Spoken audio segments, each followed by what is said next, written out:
The episode begins with a flashback to high school, where Sang-woo is competing in a swimming competition that could earn him a spot on the national team. However, due to work commitments, his parents couldn't attend, leaving him feeling disheartened.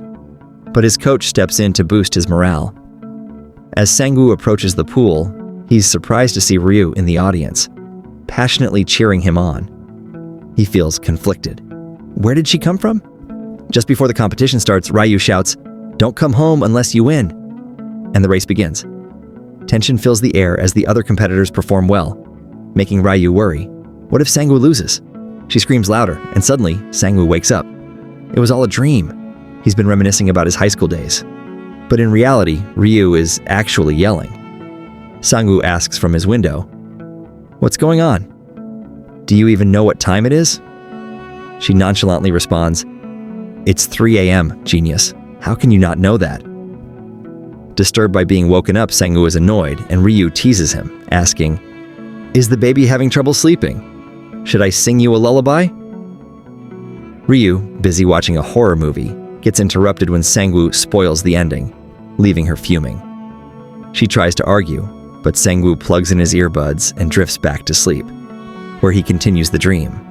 This time he wins the swimming competition, and Ryu celebrates excitedly. The next day, after jogging, Sang-woo's mom invites him to breakfast.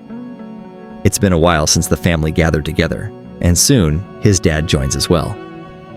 During breakfast, Sang-woo's mom mentions she couldn't find the ingredients for a dish they used to eat in France, but Sang-woo barely remembers it since he was so young. His mom reflects, saying how nice it feels to have the family together, but Sang-woo quickly retorts, "I'm only staying here because it's close to my studio." The truth is, his parents were always too busy with work, and their bond isn't particularly strong. When Sang-woo asks when his mom's next work assignment begins, she jokingly asks, "Are you trying to get rid of me already?"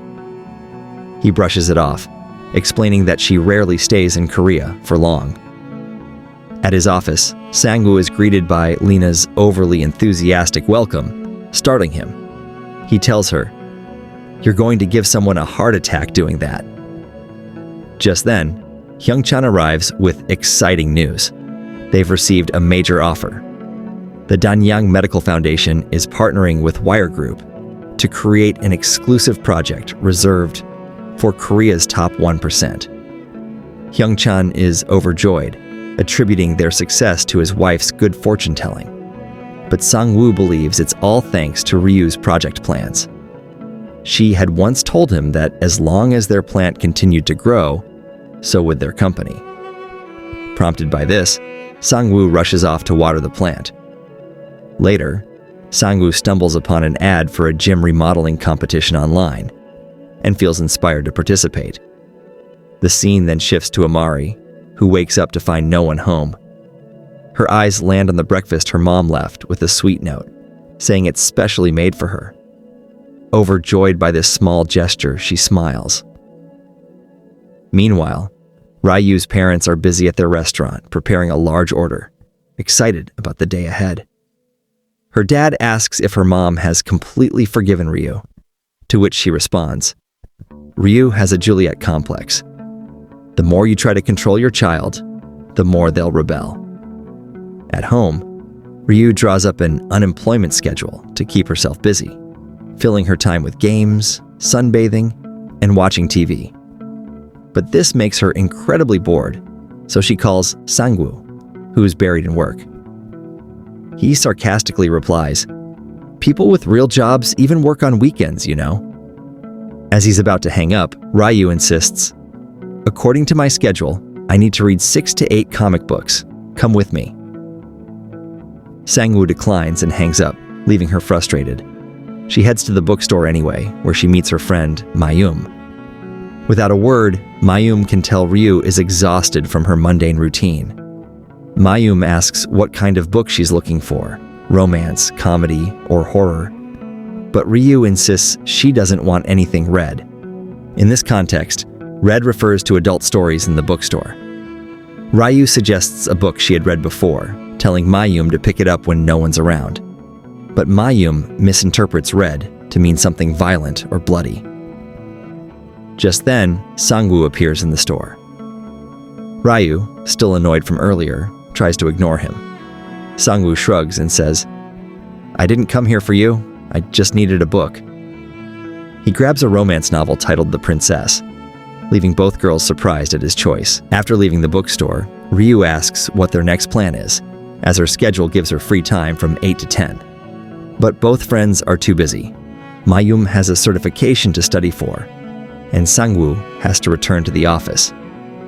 Feeling abandoned, Ryu yells, "Oh sure, the fate of the entire nation rests on your shoulders, doesn't it?" But neither of them is fazed. The next day, we see the moms from earlier having a friendly get-together. One lady brings flowers for everyone, and they're delighted.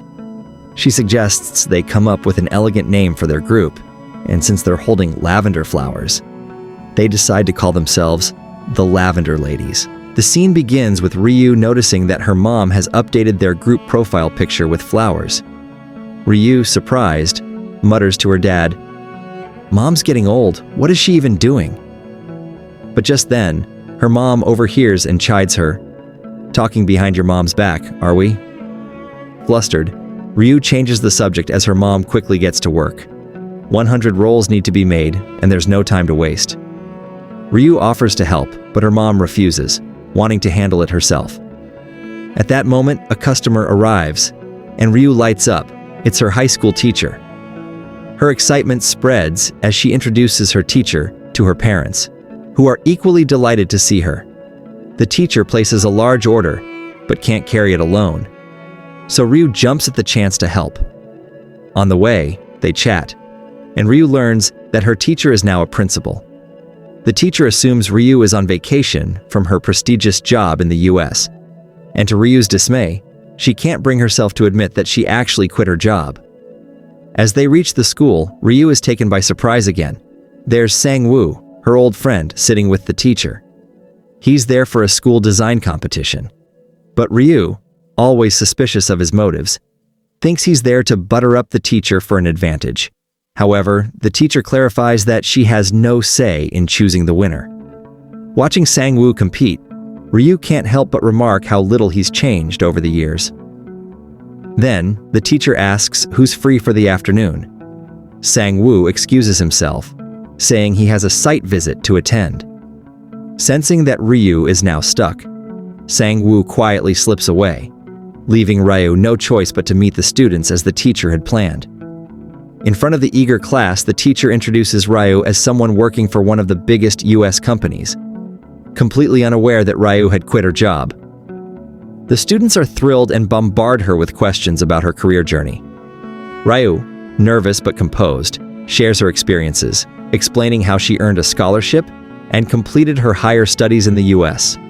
Then, one student asks a question that catches Ryu off guard. Was becoming a project manager your dream? Ryu hesitates, momentarily lost in thought. Meanwhile, we see Sang-woo near the school's swimming pool, reminiscing about the past. After meeting the students, Ryu heads out and finds Sang-woo waiting for her. He suggests they have lunch together, but Ryu, feeling overwhelmed, asks for some peace and quiet. Sang-woo insists, and when Ryu refuses again, he grabs her by the collar. Furious, Ryu snaps, "How dare you grab a woman like that?" Sang-woo laughs and retorts, "You're not just any woman, you're gender neutral." Ryu, livid, threatens, "Do you want to get buried behind the school?" To which Sang-woo coolly responds, "All right then, let's go." The two head to a spot behind the school where they start digging, looking for a time capsule they buried years ago. Ryu had almost forgotten what she wrote in it. As they dig, she confronts Sang-woo. "You knew I quit my job, so why did you act like you didn't in front of the teacher?" She feels guilty for lying to the students. Sang-woo reassures her, saying it doesn't matter whether she's still working there or not. What's important is the experience she shared, which surely inspired the kids.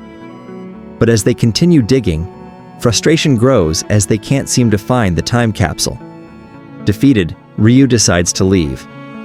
Sang-woo tries to stop her, convinced that it's still there. But when Ryu refuses, he follows her. As they walk away, the camera pans to the exact spot they were digging, revealing the glass bottle of the time capsule, buried just beneath the surface. When Ryu gets home, she finds her mom assembling boxes. Concerned, Ryu asks what she's doing, and her mom explains that it's a part-time job she took from a neighbor to help with expenses. It's clear that the family is struggling financially since Ryu lost her job. Ryu feels a pang of guilt as she notices the pain relief bandages on her mom's hands. She offers to help, but her mom refuses, saying, "This is my pocket money. If you want to help, find your own work." Just then, Ryu's brother, Dang-jin, comes downstairs. Ryu scolds him for not helping their mom, but he brushes her off, saying he's busy preparing for his private license exam, and leaves. Their mom then reveals to Ryu that Dang-jin has also been working part-time, trying to contribute to the household in his own way. As the scene begins, Ryu is on the terrace, deep in thought. She reflects on how her family is working hard, and how things can't continue like this forever. Meanwhile, we see Sun-woo engrossed in images of the school swimming pool. Just then, Myung arrives and reminds him that their meeting tomorrow is more important. He advises Sun-woo to shift his focus to the retirement community project, which is crucial for their firm. Myung informs Sun-woo that their interview will be published tomorrow, but after Myung leaves, Sun-woo returns to looking at the pool project. It's clear where his true passion lies. The scene shifts to Mayumi, a doctor rushing to help a child suffering from a seizure. On the way to the hospital, their ambulance gets stuck in heavy traffic. Just as the situation grows tense, a man steps out of his car and helps clear a path for the ambulance. Mayumi is grateful, though she only manages to catch a glimpse of his shirt, which reads, "I love mud flats." Unbeknownst to her, it was the same person helping her. A mystery left unsolved for now. The focus shifts again, this time to Sung-gyu and Myung, at a meeting with a client who reveals their plan to build a luxurious retirement community for the country's elite seniors. Their budget? A staggering $2 billion. However, the project's exclusivity doesn't sit well with Sung-gyu, who voices his concerns about catering only to the wealthy, leaving ordinary seniors behind. Myung, trying to keep the situation under control, shifts the conversation. But when the client reveals that their design is essentially copied from international experts, Sung-gyu has had enough. Feeling disrespected and undervalued, he walks out. Myung chases after him, but Sung-gyu is firm. He refuses to cheat his way to success. Myung pleads, "If we keep going like this, we'll never get ahead in this industry. We have debts, employees to take care of. Sometimes you have to play dirty." Sung-gyu, however, remains resolute, unwilling to compromise his values, leaving Myung frustrated. The scene shifts back to Mayumi and her team, who have successfully transported the child to the hospital. The team wonders about the man who helped them, but no one knows how to find him. Just then, a colleague hands Mayumi a package addressed to her. Inside, she finds rice cakes and a note. "Thank you for last time. I told you I'd reach you." Surprised, she realizes this mysterious man knows her name. Next, we see Ryu meeting with Lee Jun, a woman who had heard that Ryu, a talented individual, had left a prestigious job at Grapevine to return to Korea. Lee Jun is interested in offering her a job. Before making the offer, Lee Jun asks why Ryu left Grapevine, but Ryu simply responds with personal reasons and avoids further questions. Even though Ryu has over 10 years of experience, it's clear that she's nervous. Meanwhile, Sun-woo, driving through the city, spots Ryu sitting at a cafe. He approaches her, curious about where she's been. The two head to a park, where Ryu begins using some exercise equipment, her awkward movements confusing Sun-woo. Laughing, she tells him about her meeting with a recruiter and the job offers she received, decent companies with good salaries.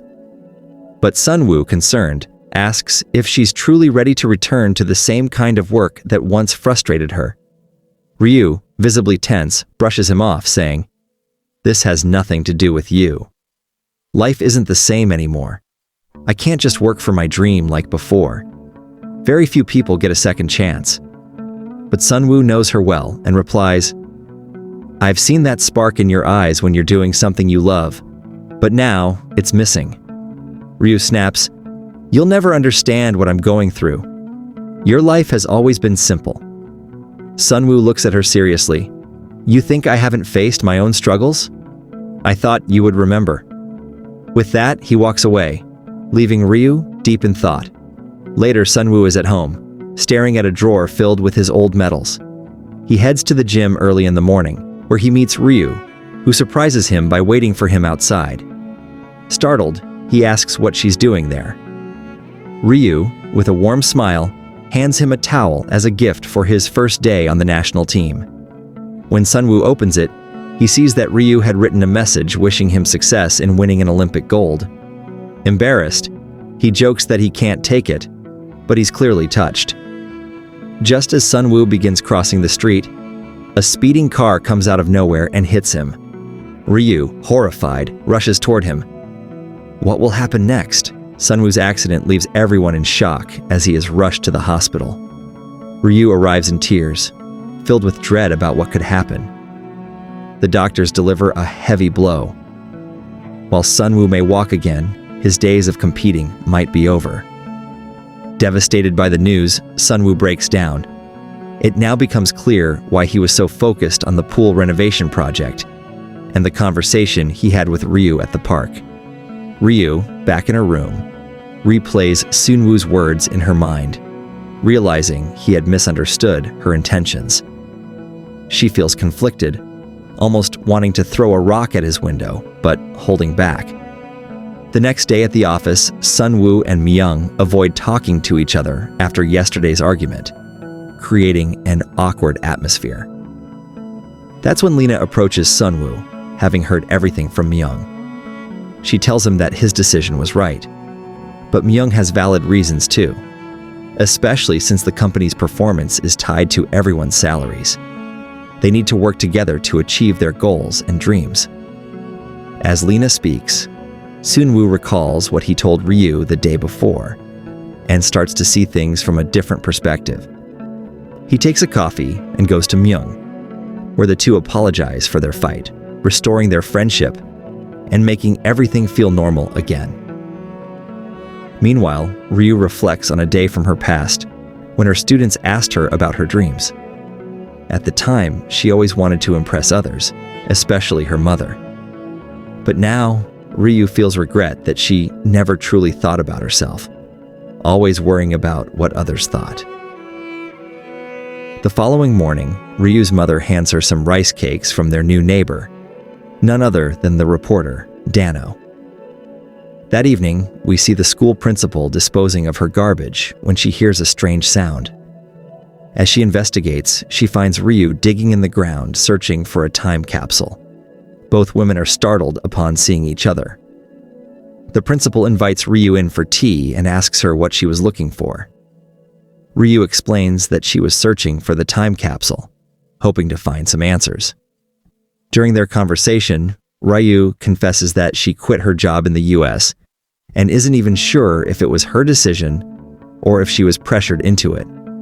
The principal shares her wisdom, saying that after teaching children for so long, she has learned that kids will always find their own way, whether you guide them or not. She advises Ryu not to second-guess herself and to trust her decisions moving forward. Encouraged by these words, Ryu thanks her and heads to the pool area where Sunwoo is. She spots him holding the time capsule, which he had dug up, along with an old letter she had written. Sunwoo begins reading the letter aloud, much to Ryu's embarrassment.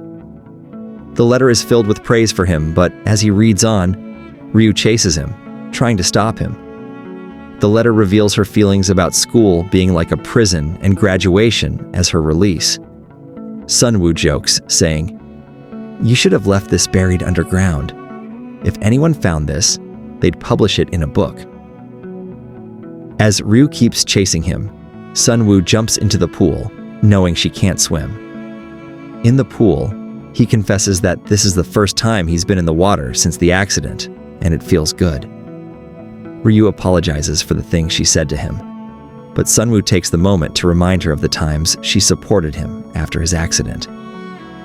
He recalls how he shut himself off from the world, locking himself in his room. Ryu would try to cheer him up by reading comics with him, even sneaking into his room when he kicked her out. She even tried to cook for him, but he threw her out again, still struggling with his own pain. One night, while Sunwoo was asleep, he heard a noise at his window. When he looked, he saw Ryu climbing up a ladder. As soon as she saw him, she almost fell, but Sunwoo caught her in time. Once inside, Ryu couldn't stop laughing, while Sunwoo grew frustrated, leading to a heated argument between them. What will happen now that Ryu and Sunwoo have reconnected and reopened old wounds? How will they move forward from this? Sunwoo was furious, shouting that Ryu could never understand how he truly felt. After venting all his anger, Ryu calmly asked if he felt better, revealing that she had started the fight just to help him release his pent-up frustration. She then pulled an axe out of her bag, startling Sunwoo. When he questioned why she had it, she smirked and said, "Next time you lock me out, I'll break the door down." With that, she left, leaving Sunwoo both puzzled and impressed by her boldness.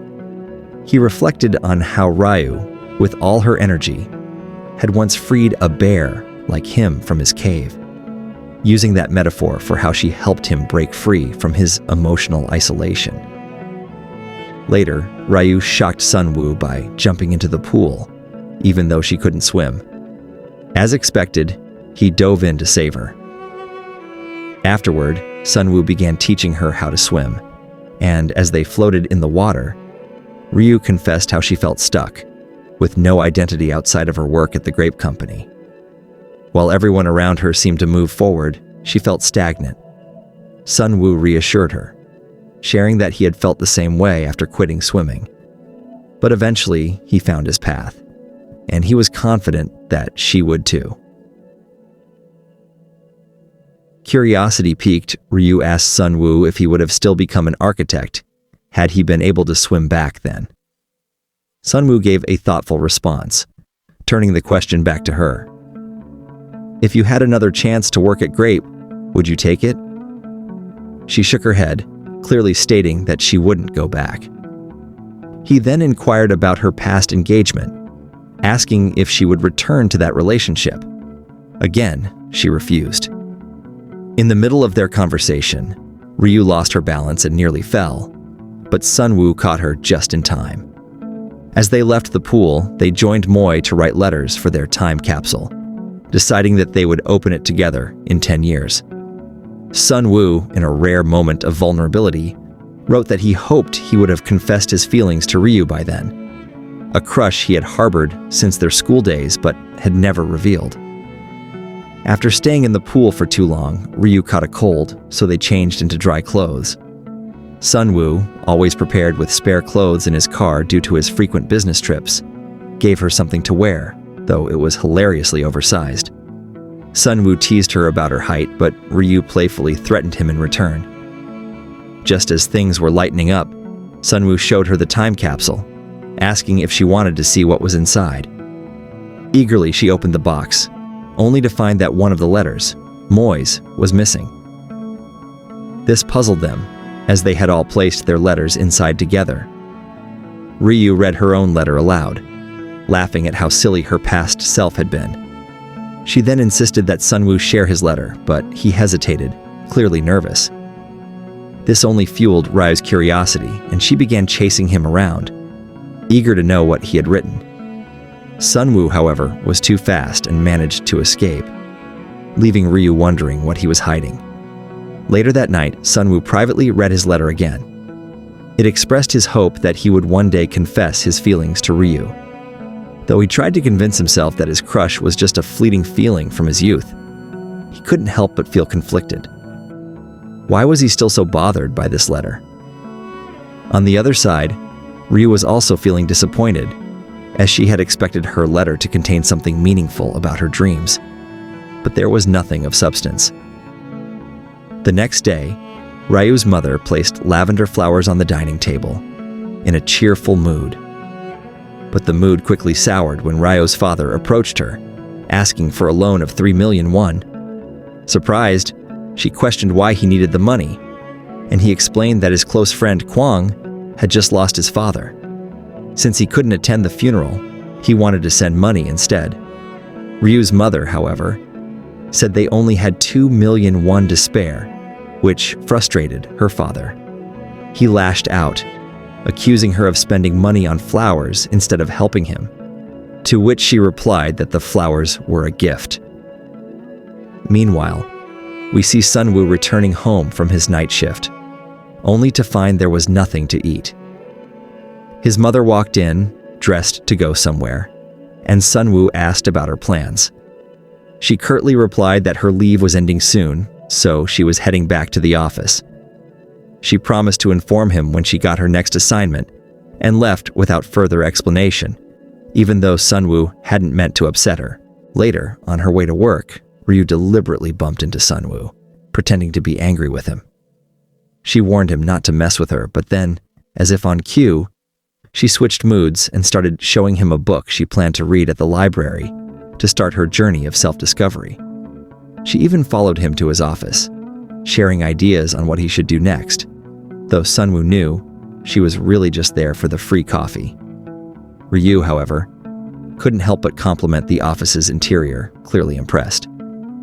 Just then, Myung rushed in, breathless and excited. He announced that Grape Company had offered them a contract to design a new office in Seoul. They had to prepare a proposal immediately, sparking curiosity about how this new opportunity might change everything. The scene begins with a growing sense of curiosity as Ryu, Sung, and Mang discuss a significant project opportunity with Grap, a company Ryu has had unpleasant past experiences with. Despite her reservations, Mang persuades Ryu to work with them part-time as a translator, explaining how difficult it would be to handle the project otherwise. Although she initially hesitates, she agrees, and this decision sparks the interest of the others.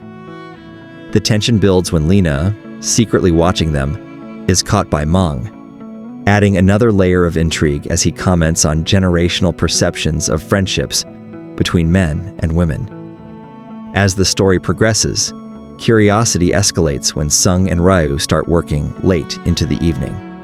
Ryu urges Sung to have dinner, questioning his dedication to work over his health. This interaction deepens her interest in understanding Sung's work ethic and motivations. Meanwhile, a new thread of curiosity is introduced when Sung's mother meets with a foreign affairs minister to discuss her next posting, leaving her visibly troubled afterward. This concern contrasts with Ryu's father, who shares his jealousy over Sung's father's financial success, though Sung's father envies the lively and loving nature of Ryu's family, sparking further introspection. In a surprising encounter, Mo and Kong, unaware of each other's identities, find themselves fighting over a last can of drink. Their heated exchange piques curiosity as they discover they are neighbors, adding another layer of intrigue to their dynamic. The scene culminates when the group meets at a store and learns more about each other's past, especially through discussions about the missing letters from their time capsule. Ryu's curiosity intensifies as she questions Mo about her missing letter, only to learn that Mo had already removed it and even read both of their letters. Sung's anxiety rises, fearing that Mo might have discovered his feelings for Ryu, heightening the suspense. The next day, Ryu's mother discovers flowers in her bicycle basket, sparking curiosity about who left them. The mystery deepens as it is revealed that the flowers were taken the previous night by Sing's father, who had been helping Ryu's drunk father return home. Sing's father, nursing his thorn-pricked fingers, adds a touch of humor to the curious developments. Finally, during a crucial meeting with Grap, Ryu takes control, handling the conversation with confidence while Sung and Mang are left in the dark, further fueling their curiosity about her impressive communication skills and how the project will unfold. The scene starts with Ming expressing surprise at how quickly Ryu and Sung have grown close, attributing their bond to following each other on social media. Just then, Ming gets a call from an upset client and hands it over to Sung, shifting the focus. Meanwhile, Abru notices that the meeting is still ongoing, and we see Mo's mother struggling with some items. Kang steps in to help, leading to an encounter where Mo's mother inadvertently involves Kang in a partnership for Ryu. The plot thickens as Mo, while in the park, encounters a little girl searching for something she believes to be a UFO. Mo engages with the child, who initially fears Mo might be a kidnapper, but then relaxes upon learning Mo is a paramedic. This interaction builds curiosity about Mo's compassionate side. Ryu's frustration rises when she learns that Grap has already chosen another firm, despite the meeting she attended. She accuses Sung of being too passive and questions the value of his hard work. Sung tries to calm her, but his principled stand only adds to her anger and dissatisfaction. In the gym, Jin, discontent with the outdated equipment, attempts to impress a new member, Lena, with his criticisms. Meanwhile, Mo's curiosity about the little girl from the park continues, though she forgets to ask the child's name, causing some confusion. The next day, Kang and Mo face off over the last piece of candy at a shop, only to discover more candy was available all along. This humorous exchange highlights their competitive nature. Later, Kang finds an old camera containing photos of Sung from a national swimming competition, sparking curiosity about their past connections. At the office, Sung is intrigued by a plan Ryu has made for their company's growth. As the team prepares for a crucial meeting with Grap, Ryu surprises everyone by showing up despite her earlier anger, indicating her commitment to supporting Sung. The arrival of the Grap representatives adds a final layer of suspense as Ryu and Sung face their next challenge together. After entering the meeting room, Ryu becomes nervous upon discovering that she already knows some of the people there. Sung reveals that Ryu was a project leader at Grap Company. During the meeting, Grap's representatives praise Ryu, but she appears particularly anxious. Flashbacks reveal Ryu's past at Grap, where she overheard colleagues, including Chris, discussing using her solely for her work ethic, which left her feeling undervalued. Despite Chris noticing her eavesdropping, he offers no explanation. In the present meeting, Ryu accidentally spills water due to her nervousness.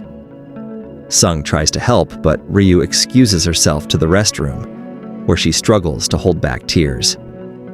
Meanwhile, Chris and Jennifer discuss Sung's proposal, with Jennifer finding it promising, while Chris dismisses it as a new business venture. When Ryu returns, she confronts Chris, who apologizes for his previous behavior, but does so insincerely. Ryu calls him out on his manipulation and attempts to show false concern, leading to Sung intervening to defend her. Chris, still arrogant, belittles Sung and Ming, and threatens to report them, prompting Ryu to resign from Sung's company, taking the blame for the situation. In a heated exchange, she confronts Chris, hitting him, and threatening to expose his misconduct if he interferes with Sung's company. Chris, intimidated, backs off, while Sung is left astounded by Ryu's fierce defense. Ryu, needing solitude, is followed by Sung throughout the night. When she sits in the park, Sung brings her slippers to alleviate the pain from her high heels. Ryu reflects on how she has been tangled in her own frustrations and laments not pursuing her dream job. Sung supports her, admitting that the fault lay with her former colleagues, and takes her to a spot where people have locked their personal thoughts on padlocks. Sung writes a humorous curse on a lock for Chris, and Ryu, joining in, adds her own curses. The act of locking away their grievances brings Ryu a sense of relief and closure. Ryu is impressed by Sung's efforts, but when Sung jokingly says he'd kill her if she proposed, Ryu clarifies she was referring to his handling of the deal with Grap, not a marriage proposal. Sung receives a call from Mang, who apologizes for the canceled deal. But Ryu happily shares that they've secured a project with Grap, not for their building, but for a store opening next year. Sung is thrilled, and even more so when Mang tells him that Chris has been fired. It's revealed that Mang had recorded the meeting where Chris spoke rudely. The Grap vice president and Mang were social media connections, and Mang sent the recording to him. Chris, furious, is reprimanded by Mang for his lack of manners, realizing his job is at risk. Ryu, upon hearing this, is overjoyed and hugs Sung, leaving him surprised. A flashback shows Ryu leaving her mock test to attend Sung's swimming competition results. Sung, having achieved good marks, receives a medal, which Ryu finds more significant than a phone call she could have received. Sung offers her the medal and, contrary to her initial assumption, invites her to his home. Sung wrote in a letter about how his parents didn't attend the competition, but Ryu came despite having her own exam. He realized his feelings for Ryu and planned to confess to her when he turned 20. As Ryu prepares to move to the US, Sung and she celebrate together. Sung brings gifts from his family, including food and a heater for her new life in the US, but Ryu seems less interested in these items. In the end, Sung surprises Ryu with her favorite comic books, something she had been eagerly wanting to read. Overjoyed, she hugs him tightly, and in a moment of emotional closeness, she accidentally falls asleep on him due to her inebriation. Sung's heart races as he experiences this unexpected intimacy. The episode concludes with this touching scene, leaving viewers curious about how their relationship will develop further. So, guys, that's a wrap for today's video. I hope you enjoyed it. Don't forget to like and subscribe to the channel. See you in the next episode of this drama. Until then, goodbye.